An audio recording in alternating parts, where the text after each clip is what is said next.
So there is a couple of things to get into today, starting off with Rockstar Games, who has officially delayed the release of Grand Theft Auto 6 to May 26, 2026, moving it from its previous anticipated autumn 2025 launch. Now this postponement has led to a nearly 7% drop in Take-Two Interactive share price and has also introduced uncertainty into the projected growth of the gaming console market for 2025. Now Rockstar cited that they needed additional time to meet the high quality expectations that was set by previous titles in the franchise. In a statement, the company expresses its commitment to delivering a top tier experience and also emphasized that the extra time is necessary to achieve this goal. Now Take-Two Interactive, Rockstar's parent company, did support the decision, highlighting the importance of excellence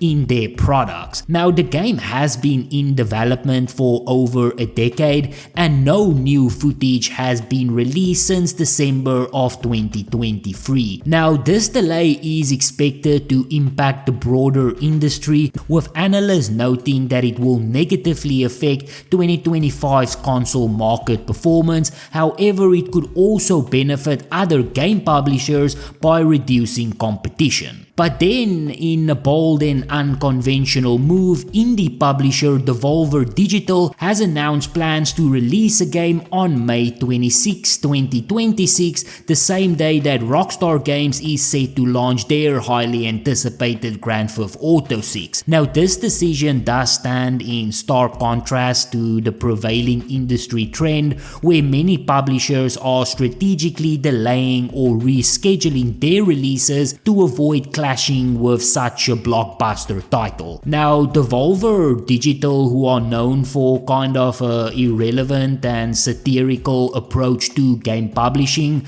underscores its intent with a social media post stating that you cannot escape us. Now this is obviously just a playful jab, but it does highlight the publisher's confidence and also willingness to challenge the industry norms. Now while the specific game Devolver plans to release on that date hasn't been disclosed, the company's history suggests that it will likely be an innovative indie title that offers a distinct experience from the sprawling open world adventure that we know as GTA 6. Now this strategy by Devolver Digital is particularly noteworthy given the widespread industry apprehension surrounding GTA 6 release. Many developers and publishers are reportedly hesitant to schedule launches even remotely around the same time, fearing that their titles might just be completely overshadowed. Now obviously also it is a little bit different for an indie company. There is nothing but upside to associate yourself with a massive release.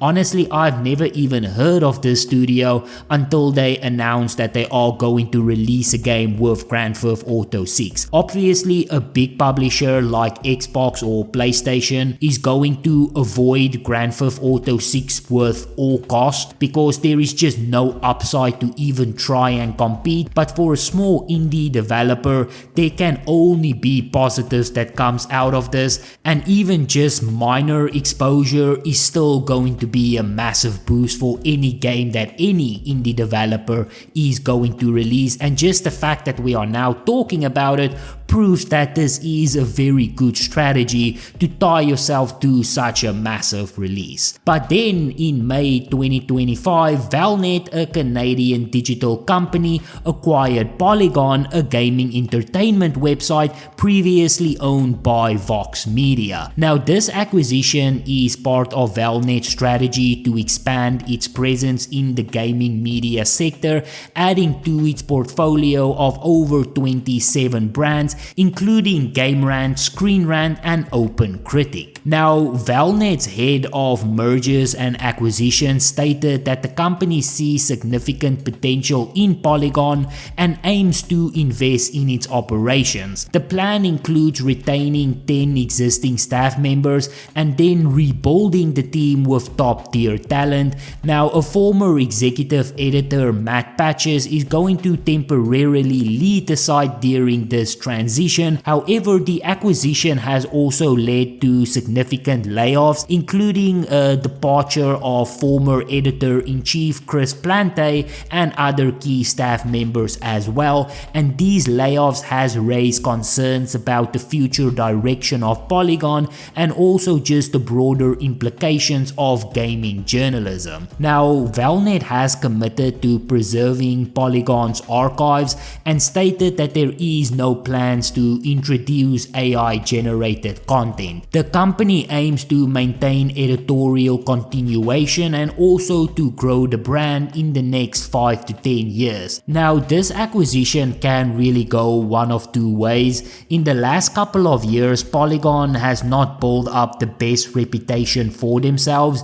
Many feel like the company has had a significant shift away from gaming news, more over to political and social commentary, which many just do not like. Those type of topics tends to be very divisive, and although it does give you temporary clicks, it is also alienating a massive part of your audience, and the short-term gains that you get from that honestly just isn't worth it. If you look at Polygon statistics, they are pretty much in the ground, and the reputation around it is also very poor, very similar to other sites like Kotaku. And once you have built up that level of reputation, it really is extremely difficult to rebuild. So I don't know what type of value Valnet sees in Polygon and why they chose to make this acquisition, but at the end of the day, it is going to be interesting to see what type of changes, if any, they are going to make in the next 5 years.